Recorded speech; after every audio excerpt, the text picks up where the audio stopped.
Hi ಎಲ್ರಿಗೂ ನಮಸ್ಕಾರ. Welcome back to my YouTube channel Pooja Harish Kannada vlogs. So ಇವತ್ತು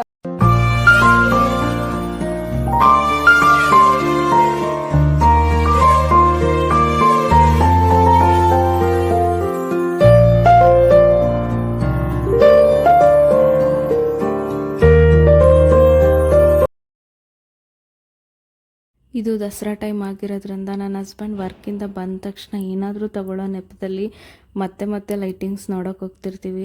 ಸೊ ಒಂದಿನ ಬಿಟ್ಟು ನೆಕ್ಸ್ಟ್ ಡೇ ಹೋಗೋಕ್ಕಾಗಿಲ್ಲ ಅಂದರೂ ನೆಕ್ಸ್ಟ್ ಡೇ ಆದರೂ ಹೋಗಿರ್ತೀವಿ. ಅಷ್ಟು ಅಡಿಕ್ಟ್ ಆಗಿಬಿಟ್ಟಿದ್ದೀವಿ ಲೈಟಿಂಗ್ಸ್ಗೆ. ಯಾಕೆಂದರೆ ಲಾಸ್ಟ್ 1-2-3 ಇಯರ್ಸಿಂದ ನಾನು ಮೈಸೂರಲ್ಲಿ ಇದ್ದೀನಿ ಅಷ್ಟೇ. ಅದಕ್ಕೆ ಮುಂಚೆ ನಾನು ದಸರಾ ನೋಡೋಕ್ಕೆ ಬರ್ತಾ ಇರಲಿಲ್ಲ. ಜಸ್ಟ್ ಎಕ್ಸಿಬಿಷನ್ ನೋಡ್ಕೊಂಡು ಹೋಗ್ಬಿಡ್ತಿದ್ವಿ. ತುಂಬ ರೇರ್ 8-9 ಆ ಥರ ಎಲ್ಲ ಜಾಸ್ತಿ ಇದ್ದಿದ್ದು. ಬಟ್ ಇವಾಗ ಮೈಸೂರಲ್ಲೇ ಇರೋದ್ರಿಂದ ನೈಟ್ 10-30 ತನಕನೂ ಮೈಸೂರು ರೋಡ್ಸಲ್ಲೇ ಬೀಟ್ ಆಗ್ತಾ ಇರ್ತೀವಿ. ಹಾಗೆ ನಾವು ವೆಜಿಟೇರಿಯನ್ಸ್ ಆಗಿರೋದ್ರಿಂದ ಫುಡ್ಡಲ್ಲಿ ನಮಗೆ ಆಪ್ಷನ್ಸ್ ತುಂಬ ಕಡಿಮೆ. ಈ ಕ್ಲಿಪ್ಪಿಂಗ್ಸ್ನ ನಾನು ಆಯುಧ ಪೂಜೆ ಹಿಂದಿನ ದಿನ ರೆಕಾರ್ಡ್ ಮಾಡ್ಕೊಂಡಿರೋ ಅಂಥದ್ದು. ಸೊ ಹಬ್ಬ ಅಂತ ಆದರೆ ಯಾವುದಾದ್ರು ಟೈಮಲ್ಲಿ ನಾವು ಒಂದು ಅತ್ತ ಮನೆಗೆ ಹೋಗ್ತೀವಿ, ಇಲ್ಲ ಅಂದರೆ ನಮ್ಮಮ್ಮ ಮನೆಗೆ ಹೋಗ್ತೀವಿ. ಸೊ ಇದೆರಡೇ ಆಪ್ಷನ್ಸ್. ಯಾಕೆ ಅಂತಂದರೆ ನಾವು ಇಲ್ಲಿ ಅಷ್ಟೊಂದು ಏನು ಸೆಲೆಬ್ರೇಟ್ ಮಾಡಲ್ಲ, ಯಾಕೆಂದರೆ ಇರೋದೇ ಇಬ್ಬರು. ಅಲ್ಲಾದರೆ ಸ್ವಲ್ಪ ಗ್ರ್ಯಾಂಡಾಗಿ ಮಾಡ್ತಾರೆ ಅನ್ನೋ ಕಾರಣಕ್ಕೆ. ಹಾಗೆ ನಾಳೆ ಊರಿಗೆ ಹೋಗ್ಬೇಕಾಗಿರೋದ್ರಿಂದ ಸ್ವಲ್ಪ ಮುಖಕ್ಕೆ ಏನಾದರೂ ಪ್ರೆಪ್ ಮಾಡ್ಕೊಳ್ಳೋಣ ಅನ್ನೋ ಕಾರಣದಿಂದ ಚಾರ್ಕೋಲ್ ಮಾಸ್ಕ್ ಯೂಸ್ ಮಾಡ್ತಾಯಿದ್ದೀನಿ. ಸೊ ತುಂಬ ಬ್ಲ್ಯಾಕ್ ಹೆಡ್ಸ್ ಎಲ್ಲ ಇತ್ತು, ಅದನ್ನು ರಿಮೂವ್ ಮಾಡುತ್ತೆ ಅಂತ ಹೇಳಿ. ಸೊ ಹೋಗೋಕ್ಕೂ ಮುಂಚೆ ನಾನು ದೇವ್ರ ಮನೆಯೆಲ್ಲ ಕ್ಲೀನ್ ಮಾಡಿ ದೀಪ ಹಚ್ಚಿ ನಮ್ಮ ಮನೇಲಿ ಇಲ್ಲಿ ಪೂಜೆ ಮಾಡಿಬಿಟ್ಟೆ ನಾನು ಹೋಗುವಂಥದ್ದು. ಸೊ ಇದು ನಾನು ಪ್ರತಿ ಹಬ್ಬಕ್ಕೂ ನಾನು ಮಾಡ್ಕೊಂಡು ಬಂದಿರೋ ಥರ. ಸೊ ನಾಳೆ ಪೂಜೆ ಇದೆ ಅಂತ ಅನ್ನೋದಾದರೆ ನೈಟೇ ದೇವ್ರ ಸಾಮಾನು ಅದೆಲ್ಲ ಕ್ಲೀನ್ ಮಾಡ್ಕೊತೀನಿ. ನನಗೆ ಈ ಕೂತ್ಕೊಂಡು ಅದು ಇದು ಹಾಕ್ಕೊಂಡು ತಿಕ್ಕಿ ಉಜ್ಜಿ ಮಾಡೋ ಅಷ್ಟು ನಿಜವಾಗ್ಲೂ ಅಷ್ಟು ಪೇಷನ್ಸು ಇಲ್ಲ, ಅಷ್ಟು ಎನರ್ಜಿನೂ ಇಲ್ಲ.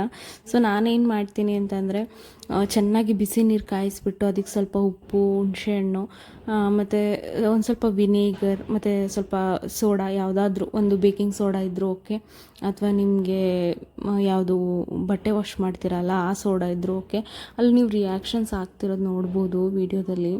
ಇಷ್ಟು ಬೇಗ ರಿಯಾಕ್ಟ್ ಆಗುತ್ತೆ ಅಂತಂದರೆ ಅದರಲ್ಲಿರೋವಂಥ ಡರ್ಟ್ ಎಲ್ಲ ಬೇಗ ರಿಮೂವ್ ಆಗುತ್ತೆ. ಅದಾದಮೇಲೆ ನೀವು ಒಂದ್ಸರಿ ಲೈಟಾಗಿ ವಾಶ್ ಮಾಡಿಕೊಂಡ್ರೆ ಓಕೆ. ಸೊ ಎನರ್ಜಿನ ಹಾಕಿ ಉಜ್ಜಿ ತಿಕ್ಕಿ ಇದು ಮಾಡೋವಂಥ ಅವಶ್ಯಕತೆ ಇಲ್ಲ. ಸೊ ಬೇಗ ಕ್ಲೀನ್ ಮಾಡ್ಕೊಬೋದು. ಇದನ್ನು ಯಾರಿಗೆ ಹೇಳ್ತಿದ್ದೀನಿ ಅಂದರೆ ಇದೊಂದು ಬೆಸ್ಟ್ ಟಿಪ್. ಯಾರಿಗೆ ಅಂದರೆ ಇವಾಗ ಯಾರಾದರೂ ಹೊಸದಾಗಿ ಮದುವೆ ಆಗಿರ್ತೀರ, ಸೊ ಮನೇಲಿ ಯಾರು ದೊಡ್ಡವರಿಲ್ಲ, ಈ ಥರ ಪೂಜೆ ಸಾಮಾನೆಲ್ಲ ರೆಡಿ ಮಾಡ್ಕೊಳ್ಳೋಕ್ಕೆ ನಿಮಗೂ ಅಷ್ಟು ಕಷ್ಟ ಆಗ್ತಿದೆ, ತುಂಬ ಐಟಮ್ಸ್ ಇಟ್ಕೊಂಡಿದ್ದೀರ ದೇವ್ರ ಮನೇಲಿ ಅಂತ ಅನ್ನೋರಿಗೆ ಇದು ಹೆಲ್ಪ್ ಆಗ್ಬೋದು ಅಂತ ಅಂದ್ಕೊತೀನಿ. ಇದರಲ್ಲಿ ನೀವು ಬೆಳ್ಳಿ ಸಾಮಾನು ಮತ್ತು ತಾಮ್ರ ಸಾಮಾನುಗಳನ್ನ ತೊಳ್ಕೊಬೋದು. ಅಲ್ಲಿ ನೋಡ್ಬೋದು ನೀವು, ಅಲ್ಲಿ ಲಕ್ಷ್ಮಿ ಇರೋ ಕಡೆ ಎಷ್ಟು ಲೈಕ್ ಬ್ರೈಟಾಗಿದೆ, ಹಾಗೆ ಮೇಲೆ ನೋಡ್ಬೋದು ಎಷ್ಟು ಕಪ್ಪಿದೆ ಅಂತ. ಸೊ ಜಸ್ಟ್ ಅಲ್ಲಿ ಏನು ವಾಟರ್ ಡಿಪ್ ಆಗಿದೆ ಅದಷ್ಟು ಏನು ಕಪ್ಪು ಕಲೆ ಇದೆ ಅಷ್ಟನ್ನು ರಿಮೂವ್ ಮಾಡಿಬಿಟ್ಟಿದೆ. ನಾನು ಸ್ವಲ್ಪ ಕಡಿಮೆ ನೀರು ಹಾಕ್ಕೊಂಡಿದ್ದೀನಿ. ನೀವು ಅದೆಷ್ಟು ಮುಳುಗುತ್ತೆ ಅಷ್ಟು ನೀರನ್ನು ಚೆನ್ನಾಗಿ ಕುದಿಸಿ ಹಾಕೊಬೋದು. ಇನ್ನೂ ಎಕ್ಸ್ಟ್ರಾ ಏನಾದರೂ ನಿಮಗೆ ಬ್ಲ್ಯಾಕ್ನೆಸ್ ಜಾಸ್ತಿ ಇದೆ ಅಂತ ಅನ್ನೋದಾದರೆ ಸ್ವಲ್ಪ ಹುಣಸೆ ಹಣ್ಣು ಹಾಕ್ಕೊಂಡು ಮತ್ತೆ ಅದನ್ನು ಇದು ಮಾಡ್ಕೊಬೋದು. ಇದ್ರ ಜೊತೆಗೆ ನಿಮಗೆ ಇಷ್ಟ ಇದೆ ಅಂತಂದರೆ ಪೀತಾಂಬರಿ ಪೌಡರ್ ಬರುತ್ತಲ್ವ, ಅದನ್ನು ಹಾಕ್ಕೊಂಡು ನೀಟಾಗಿ ವಾಶ್ ಮಾಡ್ಕೊಬೋದು. ನಾನು ಈ ದೇವ್ರ ಸಾಮಾನೆಲ್ಲ ಸಿಂಕ್ ಹತ್ರ ಎಲ್ಲ ವಾಶ್ ಮಾಡಲ್ಲ, ಏಕೆಂದರೆ ನಾವು ಗಲೀಜು ಅಂದರೆ ಲೈಕ್ ಎಂಜಲೆಲ್ಲ ತಟ್ಟೆ ಎಲ್ಲ ಅಲ್ಲೇ ಇಟ್ಟಿರ್ತೀವಿ. ಸೊ ಅದೇನೋ ಮತ್ತೆ ಅದೇ ಜಾಗದಲ್ಲಿ ಇದು ಇಡೋದಕ್ಕೆ ನಂಗೆ ಇಷ್ಟ ಆಗೋಲ್ಲ. ಸೊ ಒಂದು ಪುಟ್ಟ ಬೇಸನ್ ಇಟ್ಕೊಂಡಿದ್ದೀನಿ. ಇದರಲ್ಲಿ ನಾವು ಸಮ್ಟೈಮ್ಸ್ ಅನ್ನ ಮಾಡೋದು ಅದು ಎಲ್ಲ ಮಾಡ್ತಿರ್ತೀವಿ. ಆ ಬೇಸನ್ಗೆ ಈ ಐಟಮ್ಸ್, ಪೂಜೆ ಐಟಮ್ಸ್ ಎಲ್ಲ ಹಾಕಿ ಬಿಸಿ ನೀರಲ್ಲಿ ನೆನೆಸಿ ಇದರಲ್ಲೇ ವಾಶ್ ಮಾಡಿ ನಾನು ಇಟ್ಬಿಡ್ತೀನಿ. ಸೊ ಸಿಂಕ್ ಹತ್ರ ಏನು ತೊಗೊಂಡು ಹೋಗಲ್ಲ. ಸೊ ನೀವು ಯಾರಾದರೂ ಆ ಥರ ಸಿಂಕ್ ಹತ್ರ ಇಟ್ಕೊಂಡು ಮಾಡ್ತಿದ್ರೆ ದಯವಿಟ್ಟು ಮಾಡಬೇಡಿ. ಏಕೆಂದರೆ ನಾವು ಎಷ್ಟೊಂದು ಸಾರಿ ದೇವರಿಗೆ ನೈವೇದ್ಯ ಇಡಬೇಕಾದ್ರೇ ನಾವು ಯೂಸ್ ಮಾಡಿರೋವಂಥ ತಟ್ಟೆ ಆಗಲಿ ಯಾವುದೋ ಅದನ್ನು ಬಳಸಬಾರ್ದು ಅಂತ ಹೇಳ್ತಾರೆ. ಸೊ ನೀವು ಯಾರಾದರೂ ಆ ಥರ ಬಳಸ್ತಿದ್ರೆ ಸ್ವಲ್ಪ ಬೇರೆ ಕಡೆ ಏನಾದರೂ ಸ್ಪೇಸ್ ಮಾಡಿಕೊಂಡು ವಾಶ್ ಮಾಡೋ ಥರ ಮಾಡ್ಕೊಳ್ಳಿ. ಸೊ ಒಂದು 15 ಮಿನಿಟ್ಸ್ ಆದಮೇಲೆ ಮಾಸ್ಕ್ನ ಮತ್ತೆ ರಿಮೂವ್ ಮಾಡಿದೆ ನಾನು.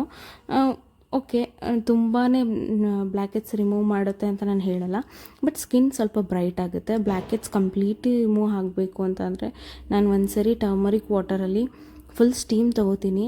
ಆ ಸ್ಟೀಮ್ ತೊಗೊಂಡು ನೀಟಾಗಿ ಮುಖ ಎಲ್ಲ ಒಂದು ಹಾಟ್ ಟವಲ್ ಅಥವಾ ಯಾವುದಾದ್ರೂ ಒಂದು ಸ್ಕ್ರಬ್ಬರ್ನ ಯೂಸ್ ಮಾಡಿ ಫೇಸ್ ವಾಶ್ ಮಾಡಿದ್ರೆ ನಿಮಗೆ ಕಂಪ್ಲೀಟ್ ರಿಮೂವ್ ಆಗುತ್ತೆ. ಬಟ್ ಸಮ್ಟೈಮ್ಸ್ ಯಾವಾಗಾದರೂ ಅರ್ಜೆಂಟ್ ಇರಬೇಕಾದ್ರೆ ಮಾತ್ರ ಈ ಚಾರ್ಕೋಲ್ ಮಾಸ್ಕ್ ಯೂಸ್ ಮಾಡ್ತೀನಿ. ಬಟ್ ಇದರಿಂದ ನಿಮಗೆ ಸ್ಕಿನ್ ಬ್ರೈಟ್ ಆಗುತ್ತೆ ರೆಗ್ಯುಲರ್ ಸ್ಕಿನ್ಗಿಂತ. ಹಾಗೆ ಸ್ಕಿನ್ನ ತಕ್ಷಣಕ್ಕೆ ನಿಮಗೆ ಗ್ಲೋ ಕೊಡುತ್ತೆ. ಸೊ ಪೂಜೆ ಎಲ್ಲ ಇಲ್ಲೇ ಮುಗಿಸ್ಕೊಂಡು ನಮ್ಮನೇಲಿ ಹೊಸ ಐಟಮ್ಗಳು ಏನೇನಿದೆ ಆಯುಧ ಪೂಜೆದು ಅದಕ್ಕೂ ಎಲ್ಲ ವಿಭೂತಿ ಕುಂಕುಮ ಎಲ್ಲ ಹಚ್ಚಿ ಅದಕ್ಕೂ ಎಲ್ಲ ಪೂಜೆ ಮಾಡಿ ನೆಕ್ಸ್ಟ್ ಡೇ ನಾವು ಹಬ್ಬದ ದಿವಸನೇ ಹೋಗೋದು ಅಂತ ಪ್ಲ್ಯಾನ್ ಆಗಿದೆ.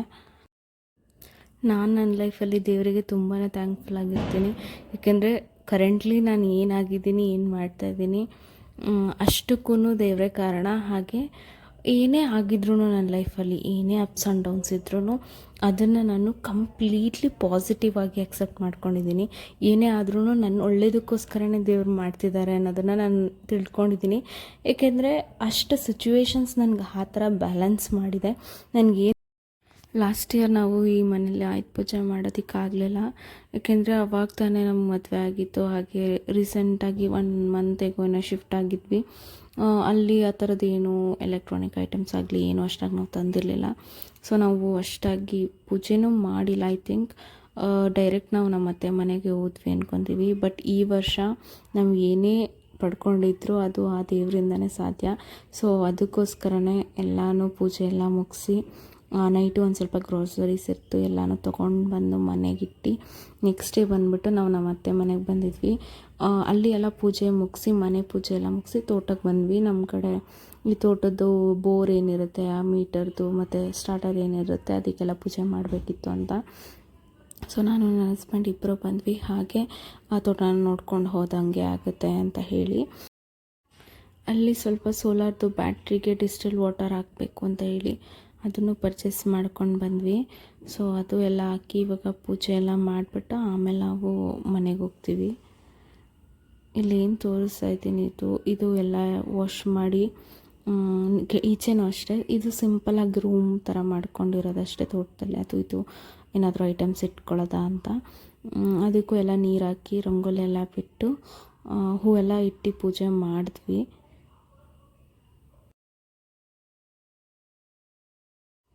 ಇದು ಆ್ಯಕ್ಚುಲಿ ನಾವು ತೋಟದಲ್ಲಿ ಮಾಡಿರೋ ಅಂಥ ಸಿಂಪಲ್ ಪೂಜೆ ಅಷ್ಟೇ.